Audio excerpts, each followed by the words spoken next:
नमस्कार, मैं हूं आनंद। स्वागत है आपका बुक्स इन वॉइस कहानी सुनो कार्यक्रम में, जहां हर कहानी सिर्फ सुनी नहीं जाती, महसूस की जाती है। यह मंच है उन लफ्जों का है जो दिल से निकलते हैं और दिल तक पहुंचते हैं। यहां आपको मिलेंगी कुछ भूली बिसरी यादें, कुछ ताजा एहसास, कभी मीठा प्रेम तो कभी तीखा धोखा, कभी मां की गोद जैसी ममता और कभी जिंदगी के सच से जूझती हिम्मत। इतिहास से वर्तमान की कहानी जानेंगे उन महान लेखकों की लेखनी को जिन्होंने बदली समाज की दिशा और दशा। तो चलिए खोलते हैं शब्दों की किताब और सुनते हैं आज की कहानी सिर्फ और सिर्फ बुक्स इन वॉइस के यूट्यूब चैनल पर। तो आज हम लाए हैं आपके लिए लेखक चंद्रधर शर्मा गुलेरी द्वारा लिखित कहानी उसने कहा था। तो सबसे पहले सुनेंगे कहानी का सार और फिर होगा कहानी का विस्तार। तो आइए सुनते लेखक चंद्रधर शर्मा गुलेरी द्वारा लिखित कहानी उसने कहा था का सार। कहानी उसने कहा था। लेखक चंद्रधर शर्मा गुलेरी। कहानी का परिचय। ये कहानी लहना सिंह नामक एक सिख सिपाही की है जो प्रथम विश्व युद्ध के दौरान फ्रांस की खाई में डटा हुआ है। कहानी की शुरुआत अमृतसर की गलियों में एक लड़के और लड़की की मासूम बातचीत से होती है। लड़का बार बार पूछता है, तेरी कुड़मई हो गई? और एक दिन लड़की जवाब देती है, हाँ हो गई। यह सुनकर लड़का भावुक हो जाता है। वर्षों बाद वही लड़का यानी लहना सिंह फौज में सिपाही बन जाता है। युद्ध के मैदान में वह अपने पुराने प्यार की यादों को संजोए रहता है। जब एक नकली अंग्रेज अफसर उसकी रेजिमेंट को धोखे से फंसाना चाहता है तो लहना सिंह खतरा भांपकर जान की बाजी लगाकर अपनी टुकड़ी को बचाता है। अंत में वह वीर गति को प्राप्त होता है। उसकी अंतिम इच्छा होती है कि उसके बलिदान की सूचना उस लड़की तक पहुंचा दी जाए जिससे उसने कहा था, मैं लौट कर आऊंगा। तो अभी आपने सुना लेखक चंद्रधर शर्मा गुलेरी द्वारा लिखित कहानी उसने कहा था का सार। और अब कहानी विस्तार से। लहना सिंह कहता गया, चालाक तो भय हो पर माझे का लहना इतने बरस लपटन साहब के साथ रहा है। उसे चकमा देने के लिए 4 आंखें चाहिए। 3 महीने हुए एक तुर्की मौलवी मेरे गांव आया था। औरतों को बच्चे होने के ताबी बांटता था और बच्चों को दवाई देता था। चौधरी के बड़ के नीचे मंजा बिछाकर हुक्का पीता रहता था और कहता था कि जर्मनी वाले भय पंडित हैं, वेद पढ़ पढ़कर उसमें से विमान चलाने की विद्या जान गए हैं। गौ को नहीं मारते, हिंदुस्तान में आ जाएंगे तो गोहत्या बंद कर देंगे। मंडी के बनियों को बहकाता कि डाकाने से रुपया निकाल लो, सरकार का राज्य जाने वाला है। डाक बाबू पोलहुराम भी डर गया था। मैंने मुल्लाजी की दाही मोड़ दी थी और गांव से बाहर निकालकर कहा था कि जो मेरे गांव में अब पैर रखा तो साहब की जेब में से पिस्तौल चली और लहना की जांघ में गोली लगी। इधर लहना की हेनरी मार्टिन के 2 गायरों ने साहब की कपाल क्रिया कर दी। धाका सुनकर सब दौड़ाए। बोधा चिल्लाया, क्या है? लहना सिंह ने उसे यह कहकर सुला दिया कि एक हड़का हुआ कुत्ता आया था, मार दिया और औरों से सब हाल कह दिया। सब बंदूकें लेकर तैयार हो गए। लहना ने साहा फाड़कर घाव के दोनों तरफ पट्टियां कसकर बांधी। घाव मांस में ही था। पट्टियों के कसने से लहू निकलना बंद हो गया। इतने में 70 जर्मन चिल्लाकर खाई में घुस पिए। सिखों की बंदूकों की बाढ़ ने पहले धावे को रोका, दूसरे को रोका, पर यहां थे 8 लहना सिंह तक। टक्कर मार रहा था वह खा था और लेटे हुए थे और वे 70 अपने मुर्दा भाइयों के शरीर पर चढ़कर जर्मन आगे घुससे आते थे। थोड़े से मिनटों में वे अचानक आवाज आई, वाहे गुरुजी की फतह, वाहे गुरुजी का भालसा, और धाधा बंदूकों के आयर जर्मनों की पीठ पर पुड़ने लगे। ऐन मौके पर जर्मन 2 चक्की के पाटों के बीच में आ गए। पीछे से सूबेदार हजारा सिंह के जवान आग बरसाते थे और सामने लहना सिंह के साथियों के संगीन चल रहे थे। पास आने पर पीछे वालों ने भी संगीन पिरोना शुरू कर दिया। एक किलकारी और अकाल सिखा दी औझाई, वाहे गुरुजी की फतह, वाहे गुरुजी का हालसा, सत श्री अकाल पुरुख, और लई खत्म हो गई। 63 जर्मन या तो खेत रहे थे या कराह रहे थे। सिखों में 15 के प्राण गए। सूबेदार के दाहिने कंधे में से गोली यार पार निकल गई। लहना सिंह की पसली में एक गोली लगी। उसने घाव को खंदक की गीली मट्टी से पूर लिया और बाही का सागा कसकर कमरबंद की तरह लपेट लिया।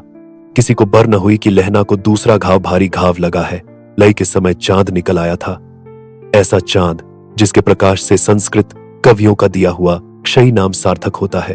और हवा ऐसी चल रही थी जैसी बाणभट्ट की भाषा में दंतवीणोपदेशाचार्य कहलाती। वजीरा सिंह कह रहा था कि कैसे मन मन भर फ्रांस की भूमि मेरे बूटों से चिपक रही थी जब मैं दोहा दोहा सूबेदार के पीछे गया था। सूबेदार लहना सिंह से सारा हाल सुन और काझात पाकर वे उसकी तुरंत बुद्धि को सराह रहे थे और कह रहे थे कि तू न होता तो आज सब मारे जाते।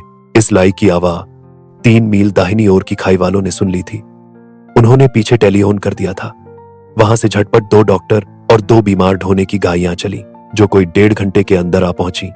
हील्ड अस्पताल नजदीक था। सुबह होते होते वहां पहुंच जाएंगे, इसलिए मामूली पट्टी बांधकर एक गाही में घायल लिटाए गए और दूसरी में लाशें रखी गईं। सूबेदार ने लहना सिंह की जांघ में पट्टी बांधवानी चाहिए और उसने यह कहकर टाल दिया कि थोड़ा घाव है, सवेरे देखा जाएगा। तो अगर कहानी आपको पसंद आ रही है तो आप हमारे चैनल को सब्सक्राइब और लाइक करना ना भूलें। आपके सब्सक्राइब और लाइक करने से हमें ताकत मिलती है। तो बुक्स इन वॉइस के यूट्यूब चैनल को लाइक और सब्सक्राइब करते रहें। हम आपको इसी तरह कहानियां सुनाते रहेंगे। तो चलिए आगे की कहानी को सुनते हैं। बोधा सिंह ज्वर में बर्रा रहा था। वह गाही में लिटाया गया। लहना को छोकर सूबेदार जाते नहीं थे। यह देख लहना ने कहा, तुम्हें बोधा की सम है और सूबेदार नीजी की सौगंध है जो इस गाही में न चले जाओ। और तुम मेरे लिए वहां पहुंचकर गाही भेज देना। और जर्मन मुर्दों के लिए भी तो गाहियां आती होंगी। मेरा हाल बुरा नहीं है, देखते नहीं मैं खगा हूं। वजीरा सिंह मेरे पास है ही। अच्छा, पर बोधा गाही पर लेट गया। भला आप भी चढ़ जाओ। सुनिए तो, सूबेदारनी होरा को चिट्ठी लिखो तो मेरा मत्था टेकना लिख देना। और जब घर जाओ तो कह देना कि मुझसे जो उसने कहा था वह मैंने कर दिया। गाहियां चल पई थीं। सूबेदार ने छत्ते छत्ते लहना का हाथ पककर कहा, तैने मेरे और बोधा के प्राण बचाए हैं। लिखना कैसा, साथ ही घर चलेंगे। अपनी सूबेदारनी को तू ही कह देना। उसने क्या कहा था, अब आप गाही पर चढ़ जाओ। मैंने जो कहा वह लिख देना और कह भी देना। गाही के जाते लहना लेट गया। वजीरा पानी पिला दे और मेरा कमरबंद खोल दे, तर हो रहा है। मृत्यु के कुछ समय पहले स्मृति बहुत सार हो जाती है। जन्म भर की घटनाएं एक एक करके सामने आती हैं। सारे दृश्यों के रंग सार होते हैं। समय की धुंध बिल्कुल उन पर से हट जाती है। लहना सिंह 12 वर्ष का है। अमृतसर में मामा के यहां आया हुआ है। दही वाले के यहां, सब्जी वाले के यहां, हर कहीं उसे एक 8 वर्ष की लड़की मिल जाती है। जब वह पूछता है तेरी कुम्माई हो गई, तब धत कहकर वह भाग जाती है। एक दिन उसने वैसे ही पूछा तो उसने कहा, हाँ कल हो गई। देखते नहीं यह रेशम के फूलों वाला सालू। सुनते ही लहना सिंह को दुहक हुआ, क्रोध हुआ। क्यों हुआ? वजीरा सिंह पानी पिला दे। 25 वर्ष बीत गए। अब लहना सिंह न 77 राइल्स में जमादार हो गया है। उस 8 वर्ष की कन्या का ध्यान ही न रहा। ना मालूम वह कभी मिली थी या नहीं। 7 दिन की छुट्टी लेकर मीन के मुदमे की पैरवी करने वह अपने घर गया। वहां रेजिमेंट के अक्सर की चिट्ठी मिली कि औज लाम पर जाती है, औरन चले आओ। साथ ही सूबेदार हजारा सिंह की चिट्ठी मिली कि मैं और बोधा सिंह भी लाम पर जाते हैं। लौटते हुए हमारे घर होते जाना, साथ ही चलेंगे। सूबेदार का गांव रास्ते में पता था और सूबेदार उसे बहुत चाहता था। लहना सिंह सूबेदार के यहां पहुंचा। जब चलने लगे तब सूबेदार बेढ़े में से निकल कर आया। बोला, लहना सूबेदारनी तुमको जानती है, बुलाती है, जा मिला। लहना सिंह भीतर पहुंचा। सूबेदारनी मुझे जानती हैं। कब से? रेजिमेंट के क्वार्टरों में तो कभी सूबेदार के घर के लोग रहे नहीं। दरवाजे पर जाकर मत्था टेकना कहा। असीस सुनी। लहना सिंह चुप। मुझे पहचाना नहीं? तेरी कुमाई हो गई, धतकल हो गई, देखते नहीं। रेशमी बूटों वाला सालू अमृतसर में भावों की टकराहट से मूर्छा खुली, करवट बदली, पसली का घाव बह निकला। वजीरा पानी पिला। उसने कहा था स्वप्न चल रहा है। सूबेदारनी कह रही है मैंने तेरे को आते ही पहचान लिया।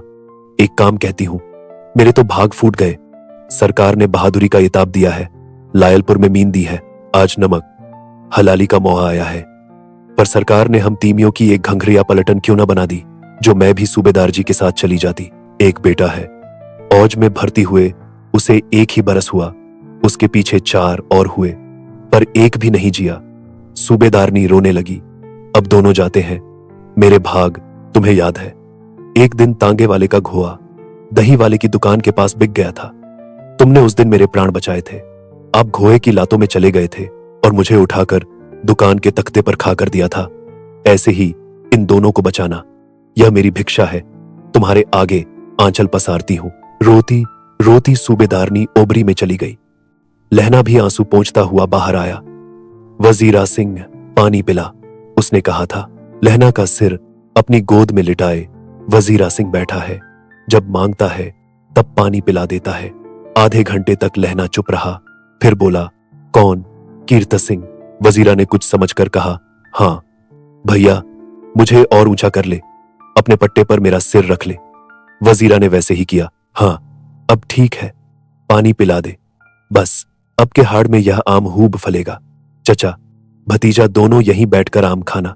जितना बहा तेरा भतीजा है उतना ही यह आम है। जिस महीने उसका जन्म हुआ था उसी महीने में मैंने इसे लगाया था। वजीरा सिंह के आंसू टप टप टपक रहे थे।